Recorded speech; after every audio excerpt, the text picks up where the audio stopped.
okay, it is actually a hard book to read because it is in the Old Testament. But nonetheless, Nahum, okay, Nahum is labeled as one of the minor prophets, okay. This does not mean that when you heard the word minor prophet or major prophet, that doesn't mean that they are bigger, in terms of prophecy and the other ones are small. Do you understand? This does not mean that their message is any less important than the messages of the prophets called the major prophets. Okay? That label simply means that their message is shorter. Okay? So if you look at the book of Isaiah, for example, Isaiah is considered as a major prophet. Okay? There are like hundreds of verses that you can find. Okay, unlike in Nahum, there's only a few chapters. The book bears the name of the prophet Nahum, and his name means comfort or consolation. It is a shortened form of the name Nehemiah.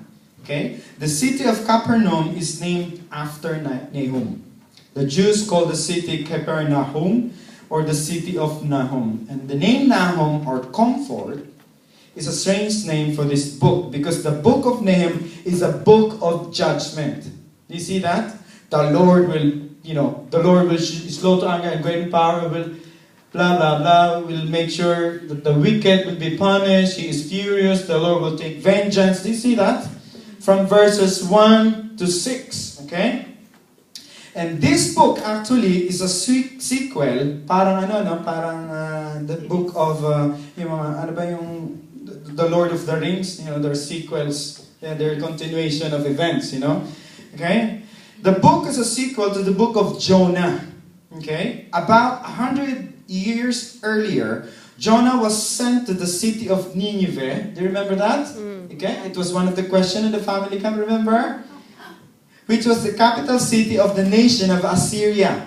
Jonah entered their city preaching a message of a certain impending judgment. But when the Ninevites heard the message of Jonah, they repented of their sins. Even though Jonah doesn't want to do that. Do you remember that? He doesn't want to obey the Lord because he wants he wants God to punish the people. He wants God to punish the Ninevites. But God has a different plan. He loves these people even though they are full of sinners, So anyway, when he preached and people, the Ninevites, okay, repented when they have heard the message of Jonah of their sins, and the Lord spared the city. Now a century has passed and they have turned away from the commitment they made to the Lord. So after what happened in Nineveh, okay, after 100 years, this is what happens. The Ninevites have turned away again to the Lord.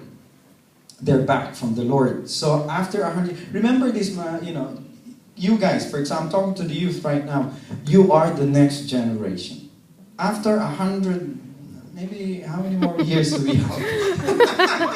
Maybe probably 50. Another what? 50. I am two. Of my of my age, I am now, I still probably have another 20 years, to 50. preach. Okay, to preach and to stand here in front of you. But by that time, you probably guys are about what? 30s, okay? At that stage, So you guys are going to teach my children.